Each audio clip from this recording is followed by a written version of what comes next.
We need to talk. Justin Hollander went on to 710 Seattle Sports with Bump and Stacy earlier today and had a few things to say about the 2025 season for the Seattle Mariners, who's going to be playing where, what trades did or didn't happen. And then we're going to talk about the Pecota projections for around the league. That is the standings for around the league and playoff projections. And then we're going to talk about the comments by one Gerald Dipoto. Gerald, whatever. Dipoto, and how he thinks that we're all stupid. Thank you guys so much for watching episode 163 of the Hit It Here podcast, part of the Bleav Network. For the sake of anonymity, the guy who walked up to me and gave me $80 at work for the fundraiser episode, so we don't dox him or where I work. And I'm here with Joe. Joe, I'm sick, man. You get sick a lot, and I hope that you get better quickly. Because we're gonna need you to be healthy. With what? You know, when we went on, or when I went on with Chad and Colby on Touching Bases, they were both sick. Do you think they gave it to me like through the microphone? Maybe the triple C's. You just couldn't avoid the sickness. Sickness spelled with 3 C's for the triple C's. You know what I mean? I'm good. You were trying to show off your Simply Seattle shirt. It looked like. Yeah, they just dropped a new colorway. Yeah, I mean, I've got on a Moose one right now from them as well. Code Mojo 10 at checkout for 10% off your order from Simply Seattle. They've got fantastic merch all the time. Colton, we need to talk about Justin Hollander. You just went on 710 Seattle Sports. Like you said, there were some interesting comments that he made there. Not anything that's like, I'd say as interesting, or I guess really like noteworthy to talk about, similar to like what Gerald what Jerry Dipoto said, was it on the 3rd, 2 days ago? So something like that. Yeah. The main thing I think, there's a couple different points to talk about here. Exciting things, I think, like Matt Brash back at the end of April, potentially as like a very like positive reinforcement to the bullpen, has some good mentions of guys that stepped up big last year and they expect to still be key players in that bullpen, like Snyder, obviously Munoz, Thornton got mentioned, Edward Bizardo in his last 6 weeks got mentioned. I know Colby's probably ecstatic about that because he's been, pushing that. It feels like he's been pushing that one for a bit now about like, hey, keep an eye out on Bizardo. Mentioned that they expect Gabe to have a pretty decent bounce back in 2025 as well. So they get Gabe Spire looking like he was 2 years ago. That's an excellent addition to the bullpen. Obviously, Troy Taylor has a lat strain, so he won't be ready for spring training, I believe, right? Yeah, although Hollander didn't mention that. And he didn't mention that, which I found was interesting. And he says that he still feels comfortable with the bullpen due to Brash's health. Is there anything you want to talk about there specifically, or do you want to kind of like jump around to a different topic that he talked about? No, I mean, I think that him mentioning Bizardo, that really does make it feel like he's going to be a part of this bullpen moving forward. So I think the guys that you can lock in right now is Munoz. You can lock in Snyder at the start of the year. You can lock in Santos as long as he stays healthy through spring. You can lock in Bizardo. And then obviously it sounds like we're hoping for a bounce back from Gabe Spire. And Thornton. And then Trent Thornton is the other one that he mentions. But we'll have to wait a little bit on Matt Brash, have to wait a little bit on Troy Taylor. So those are 2 big additions for the right-handed side of the pen as well. So yeah, I mean, if Bizardo can put together a full season, what he did in his last 6 weeks, that is a very, very good bullpen arm that I'd be pretty excited about. Mm-hmm. A thing that I thought was funny, we don't need to talk about it a ton. I think it was Stacy was trying to get him to say, like, did you have any like moves that the fans would have loved? Like fans that would have, driven the fans crazy. And his immediate response was, I feel like there's also a chance that we could have done moves that the fans would have hated, which is like, ooh, a little scary. But I think it's like, there's a bit of truth in there and something to kind of like echo what he said about moves and the kind of like the lack thereof. You mentioned last offseason, it was a pretty slow start, kind of picked up towards the end. And this offseason as a whole, just in general, has been kind of slow moving, less moves in general, and not something that they had fully envisioned, but they feel comfortable with the players that they did bring in.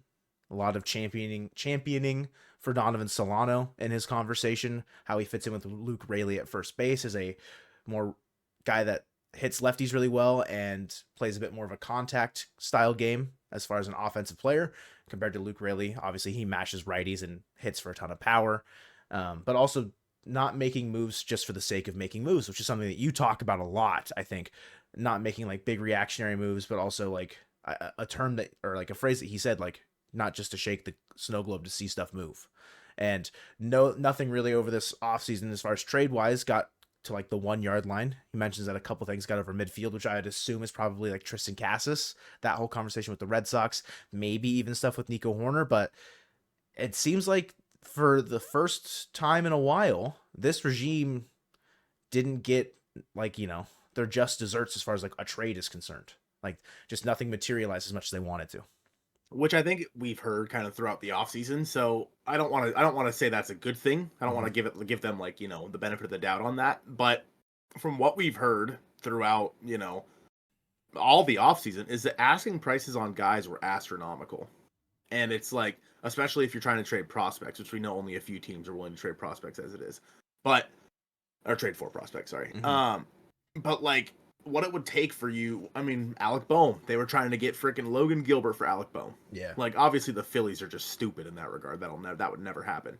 But like I personally am shocked that the Mariners and the Cardinals have not come together on an Arenado trade.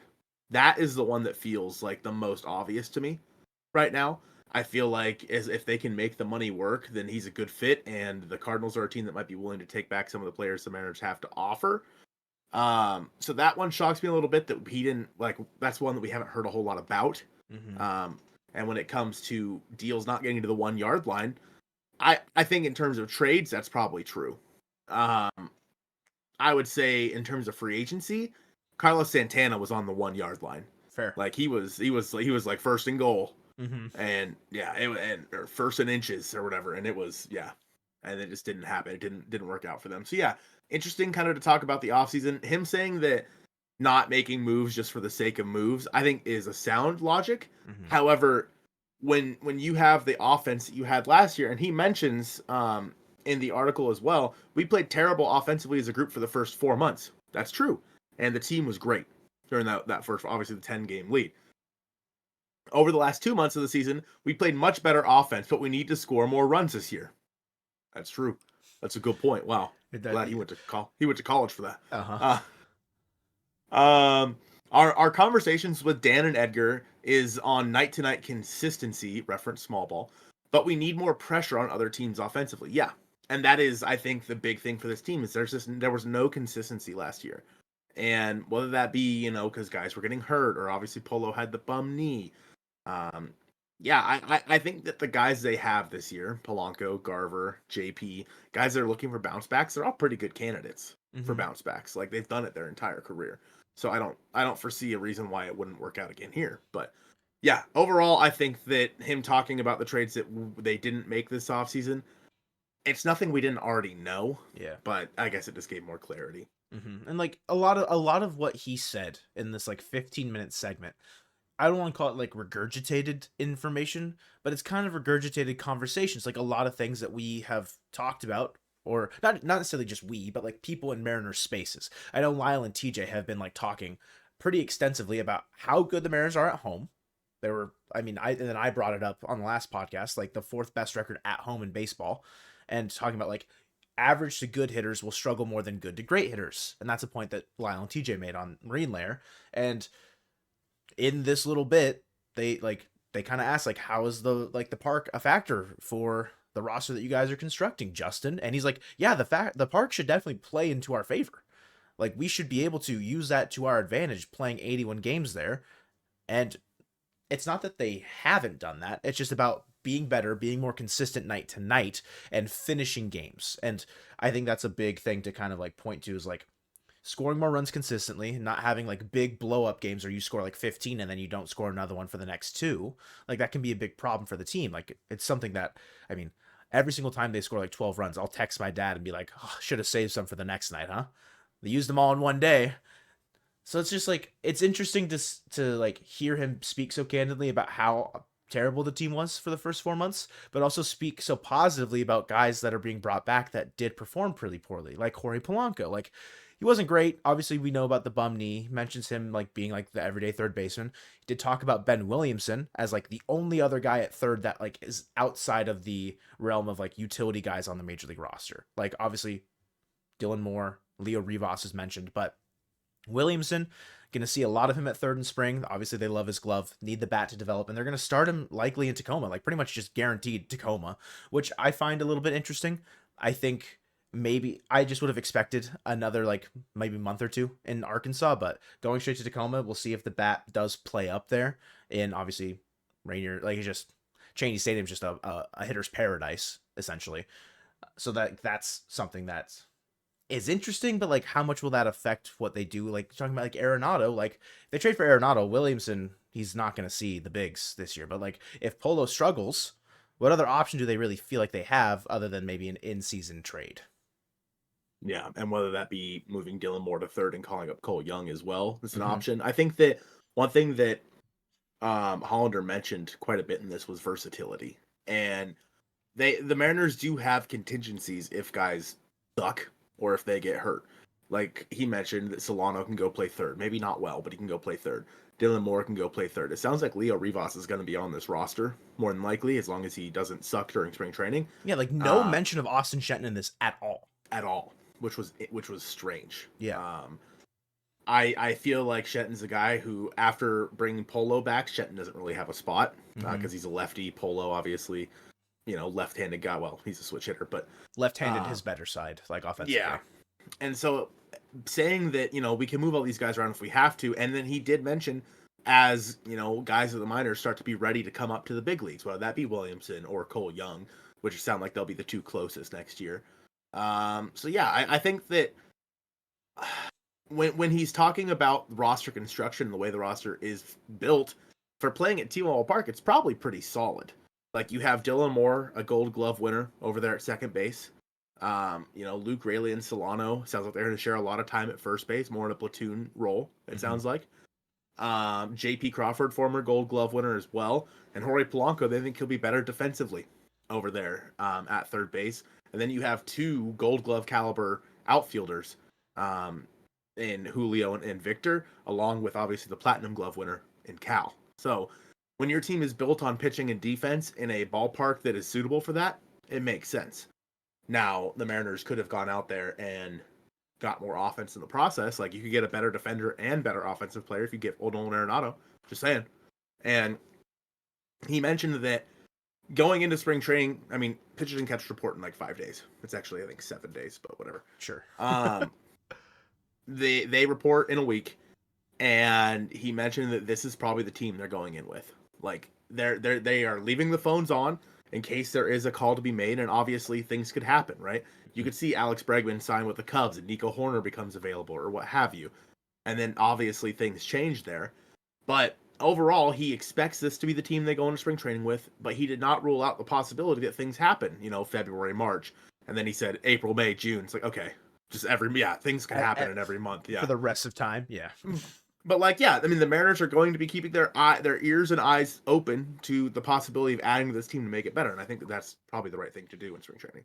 Yeah, like the thing that he says a lot is every day, like just getting better, and like their goal is to win the division, win playoff series, win a world. Like that's their goal, whether or not it's materialized on the field, if it's only a paper World Series by roster construction, however it works. If you choose to believe that from the words of the GM, or you don't, it doesn't really affect me personally. Like, I think the players are going to go out there every single day and try and win ball games. And I think every single team does that. I don't think there's a single team or a single player that'll be like, I'm actively trying to go lose this game, if that makes sense. But obviously there's skill gaps. There's roster gaps as far as like overall just competency and player skill.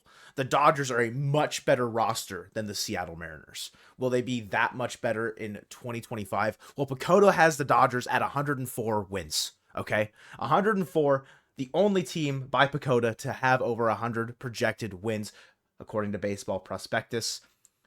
Anything that stands out around the rest of the league here, Colton, before we talk about the beloved AL West? Yeah, I find it interesting. We see Detroit there in fourth in the Central.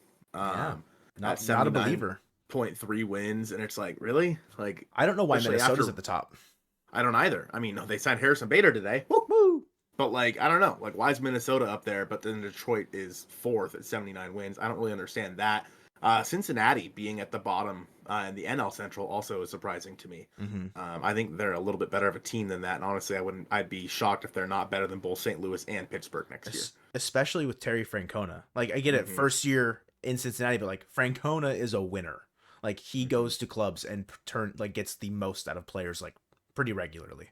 Exactly. And I think the final one for me here is Boston in last in the Yeah. AL East. Mm-hmm. The AL East is a very good division, um, but Boston has made some pretty big moves this offseason in terms of adding to their pitching staff. Obviously, Garrett Crochet being, I think, the biggest. Yeah. Um, yeah, sure, they missed out on, Juan Soto or whatever, or Anthony Santander, but I still think they're a better team than Tampa Bay. So Mm-hmm. the AL West, however, Joe, can I be honest with you? Be so honest with me. I think it's right. Really? Like, going into, if the season started and ended tomorrow, today? If the season ended yesterday, I'm surprised. You think the Rangers at the top? I mean, getting DeGrom back healthy. Sure, Now, for who what, knows how 12 long starts? that'll last? Yeah, I think Semien will bounce back this year. Like, You think I Seager think. stays healthy? I mean, yeah. That's the thing is, all this is so based on health, right? And Mm-hmm. in my opinion, Houston has gotten worse this offseason.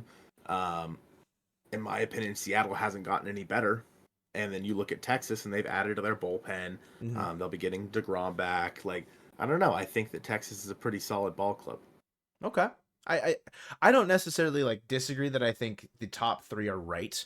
I don't know if I necessarily agree with the order. I think a lot of the offensive regression that Texas saw last year, we all kind of saw coming, because 2023 was True. until they kind of started to slide, they were on a meteoric pace. Like, they were going ham sandwich, as the kids say. All right. Like, Adolis Garcia had a pretty rough year, but like, will they get a good year out of Evan Carter? Will he stay healthy? Will Wyatt Langford continue to progress and become like a 2020 candidate? Like, I think there's a lot of promise in Texas. I also think that there's a lot of like pedigree in Houston still as well. So the Rangers at 89 wins, the Astros at 86 and a half, a little bit like basically like 87. They're at 86.7. So we'll call it 87 for Houston. And then the Mariners at 86. I think all three of those could shuffle in any way, and I would not be surprised by season's end. The Angels at 76 and 86, and then the Athletics down there at 70 and 92, or 71 and 91. I think those are probably all pretty accurate. The Angels will somehow find a way to be in the cellar. They always do. Um, I like the Athletics, like in their offense, with like Jacob Wilson, Brent Rooker, Lawrence Butler. Like, there's some talented guys there. Not to say that there aren't talented guys on the Angels, but will it really matter at the end of the year? I hope not. I hope we don't have to worry about the Athletics or the Angels, because if the Mariners do, something either is going really right with those two teams, or something is really wrong with the Seattle Mariners if they have to worry about where the Athletics and the Angels stand at the end of the season. But the Mariners do have a 58% chance to be in the playoffs, according to these projections. And what is it, wild card? Yeah, it's like the wild card 3 based around the rest of it, with Baltimore winning the East, Minnesota winning the Central, and then Texas winning the West, New York being wild card 1, Houston being wild card 2, and then the Mariners being wild card 3. So the Mariners would play the Twins in Minnesota as a wild card series to start, if it were to be that way. I think, yeah, I don't necessarily disagree. I mean, we're the only team in the playoffs to not score over a projected 700 runs, but we're also the team that is projected to be in the playoffs in the American League to allow the least runs. So like, these factors are being considered with like talking about like how hard it is to score in T-Mobile as far as like a run neutralizing place. So I don't know. It's all projection based models. Doesn't mean anything right now. No, it's just like spring training games. They don't really matter. Will all of these standings be accurate by season's end? No. Do I think it's like fun to kind of look at and kind of theorize like why certain teams are projected that way? Yeah. I think Texas, like you said, they've gotten better, and if they're healthy, they will be better. But they're also, I think, the team that has the biggest question mark out of any of the quote unquote top teams in the American League as far as their health is concerned. Because the moment Seager goes down, they lose a cog in that engine. The moment that DeGrom goes down, their rotation gets immediately thinner. If Tyler Mahle is still even existent, like if he can throw a baseball off of a mound, like I don't know. We haven't seen it. We haven't seen a healthy Rangers pitching staff. So it's like, what will we actually get from them in the American League West in 2025? We will only know until the games start being played. Yeah, I think that overall, I won't be shocked to see it as close as the projections have it in terms of just like how closely these three teams play each other. It's how it's been for the last couple of years. It's just been a dogfight between the three teams for the most part. And I think that that's a good thing, makes it interesting. But man, Sure. I just want to see the Mariners run away with it one of these years. Just come on. For the Just love of God. just throw out, just like, pop in for a quick 97-65 record and call it a day. Thoughts? Yeah, that'd be sick. In terms of the chances for the Mariners in the American League West, Jerry Dipoto had an interview the other day, and he said, "We feel like we're right in the mix. The early projection systems say we're right in the mix." Great. That's That's super, Jerry. That's super, Jerry. This is going to be the part of the podcast where we get a little bit more negative, because Jerry Dipoto thinks we're all stupid. He thinks he thinks he's smarter than all of us, which he probably is. But he talks to us like we're stupid. The one that really stands out to me was this quote here. "There's the reality of our offense, and there's the perception of our offense. We play in a tough ballpark to hit in. Last few years, we've actually had a very stable offense. We've turned it into one of the best home records in the league. It's working. We just have to figure out how to make it work better." Saying that we've actually had a very stable offense after what we watched last year of one of the worst offenses of all time. Shut the hell up. that you're so stupid if you're trying to spin that web of crap to us that the offense has been stable. Like, no, you're an idiot if you think that we're going to believe that for a second. And I think that while I do think it's possible that the Mariners have a much better offense this year, it's hard to be worse. You know what I mean? So I think it's possible they have a much better offense. I'd also be shocked if the pitching staff's as good this year as it was last year. Everything will regress to a mean, in my opinion. And that's what we'll see in 2025. If somehow the pitching staff is still great and the offense is just league average, then the team wins 100 games. Like, plain and simple. Sure. That's how good your pitching staff can be. So I think that while I don't know, man, like his interview, it just pissed everybody off. Yeah, he keeps putting his own foot in his mouth every single time. Stop talking. Yeah, and I understand like the tone that it comes off as, like, smarter than us. Maybe he thinks Mariners fandom has a degradation kink. I'm just saying, maybe he knows something that we don't. But they're putting a lot of stock into the last 6 weeks, I think, and the coaching staff changes and how that can impact the offense for a whole season. Because the differences between what Jerry said and what Justin said just today, like Justin was like, we were terrible for 4 months, and we were like pretty good we were really good the last 6 weeks. It's like, and then Jerry's like, we're a better offensive team than like the perception is showing, right? Like, it's in reality, it's better. The second part of that quote that you read was, we have a good offensive team and we didn't feel like we needed to do a whole lot, but to find ways to support the group that we had. And I know the offseason has been long and seemingly slow.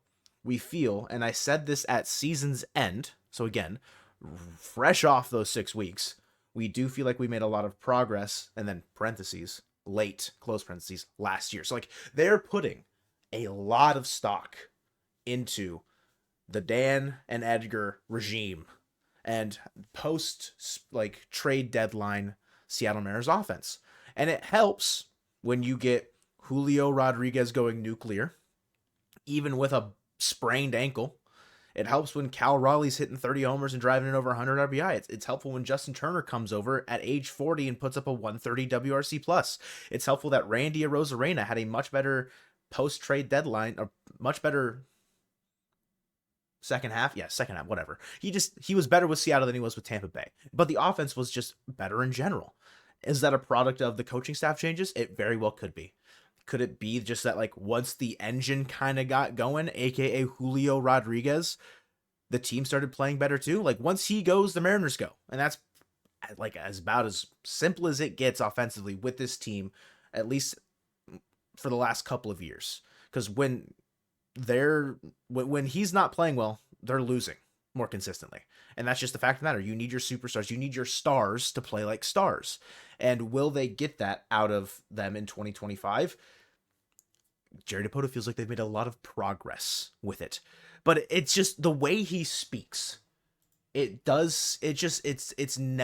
can never be as black and white as it needs to be. It could just be like, yeah, we were bad, but if you look at this metric, it's actually not too bad. And even then, that sounds like it's not, like people would not receive it well. Yeah, like you could look at the Mariners, they were like, what, top 12 in WRC plus by season's end? I think is what it was. They were 12th, but like still, man, like read the room as far as like where your conversation goes. And the main quote that stuck out to me, and I think a lot of people are talking about it, Jake raised the trident a little bit more so than, not like more so than anybody else, but like I mainly saw his posts talking about like they didn't feel like they had a whole lot of holes to fill. And like the discrepancy between what they said at the beginning of the offseason of, looking for impact bats and then not feeling like they had holes. Jade wrote a really great piece about it. And like on the, we all lie a little bit. It was a great read. Connor, Couch GM, made a great video about perception versus reality with Jerry Dipoto's comments. Like, I encourage, if you haven't read Jage's article, Words from the Wharf, or watched Connor's video, Couch GM, I would highly recommend both of those pieces of content to like get other opinions and just like trying to, and maybe this isn't necessarily the topic that we want to get more opinions on, because you're probably tired about hearing Jerry Dipoto's word vomit continue to be thrown back in his face, because he does it once, twice, 3 times an off season at this point.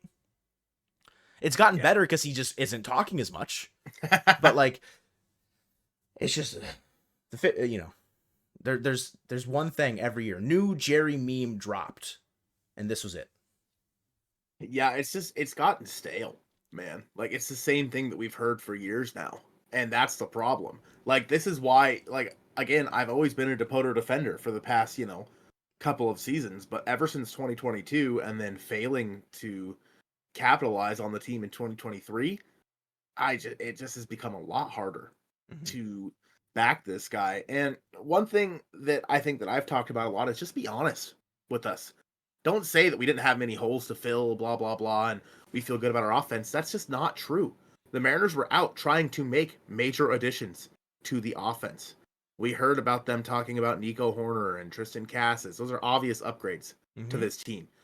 Like, you don't feel great about the offense. This was plan F for you this offseason, and that's just where you ended up. One of his comments was, we talked about the positive trend in our team over the last 6 weeks. Notable uptick in our offense. The group generally played well together. We didn't anticipate a great deal of movement with the team.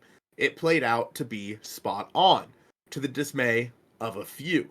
He then, after that, said the addition of Donovan Solano really gave us a stabilizer. That came on the heels of falling short in the trade market on a deal or two. So, Donovan Solano was the fallback. Yeah. You said that we didn't expect a great deal of movement, but you also just said that you missed out on a couple of trades that fell short. So, okay, clearly you were trying to make some movement right there. And it's like, just make up your mind. We know the holes that this team had going into the offseason, and you didn't fill really any of them with anything new and exciting. You added Donovan Solano, who's basically just Justin Turner, and you added Jorge Polanco, who is Jorge Polanco. Yeah. Like, that's it. That's all you did. And like, of course, we knew it was coming. We knew that he would say this. I know the offseason, like you said, has been long and seemingly slow, but we feel like we made a lot of progress last year. The additions of Arozarena, Polanco, and Solano stand to be positives for us. There's only one new player there, and that is Donovan Solano. We knew they'd pitch us we feel like a full year of Randy is going to be big. It might be. That's great. Go out there and make more moves to add to this team. I don't know, man. It's like, I'm just so tired of having to talk about what this guy says every year, because it's just the same. He regurgitates it over and over and over again, and nothing changes. And unfortunately for Mariners fans, that leaves a sour taste in your mouth. When you miss the playoffs 2 years in a row after finally making it after 20 years, it's like, well, here we go again. Another 20 years. Ha ha ha. Like, no. You need to capitalize on this moment, and the Mariners just aren't doing that. I'm tired, boss. It's weird because the differences between Hollander and Dipoto, and just the way that they speak about subjects, and not to say that like you're talking about being honest. You want Dipoto to be honest. Say that we thought about making some moves, but we didn't want to just shake the snow globe to shake the snow globe, which is what Hollander said. Yes, there were probably moves that would have made the offense better, but they didn't feel like they made the team better as a whole. The goal is to move the ball forward. That's a previous quote from Hollander earlier in the offseason. The goal is to move the ball forward in terms of getting the Seattle Mariners to be a better baseball team in 2025. They did not find a fit or the right style of moves that they felt that they would execute to make the team better in 2025, and it's likely just trading Luis Castillo. That's the big one where you want to go into the next season with the same starting five in your rotation because they were that good, but you know that you have to probably trade one of them if you do want to make the team that much better offensively. So they eventually ended up on the decision that, or other teams helped decide that for them if they chose to decline trades, that they did not find a trade partner or package that made the team overall better in 2025 without Luis Castillo. And that's fine. Just say that, though. You don't have to be well, what the exact final point that you're making. I don't need to say it again, largely because I don't remember the exact wording and I don't want to mess it up. But just be honest. And of course you can't say oh, they didn't offer us this, so we had to say no. There's certain aspects that they can't disclose. But if you're going to speak publicly, the first thing that you should try and do, at least from my perspective, is to speak honestly about the subject matter and what you're talking about. And if you're the president of baseball operations, you should probably be honest about what those baseball operations are. I think one thing that really stood out to me this offseason, above many others, is that the national media is getting keen to the idea of what's going on in Seattle. It's not very long ago that Jeff Passan said that we were greedy. Was it Passan? It was Passan, right? Mm-hmm. Yeah, that said that Mariners fans were greedy, and he even came out and was like, "Yo, never mind. I'm sorry. I take that back, dog. this organization sucks," and it's true. And we heard Ken Rosenthal.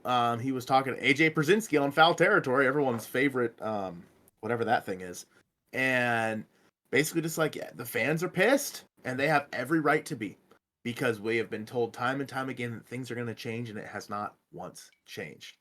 And unfortunately, that is just the reality of the situation for the Mariners going into 2025, with only a week until spring training and pitchers and catchers report. And is the team better? In my opinion, no. But we'll just have to wait and see what it looks like here in a couple of weeks' time. Thank you guys so much for watching episode 163 of the Hit It Here podcast, and go Mariners.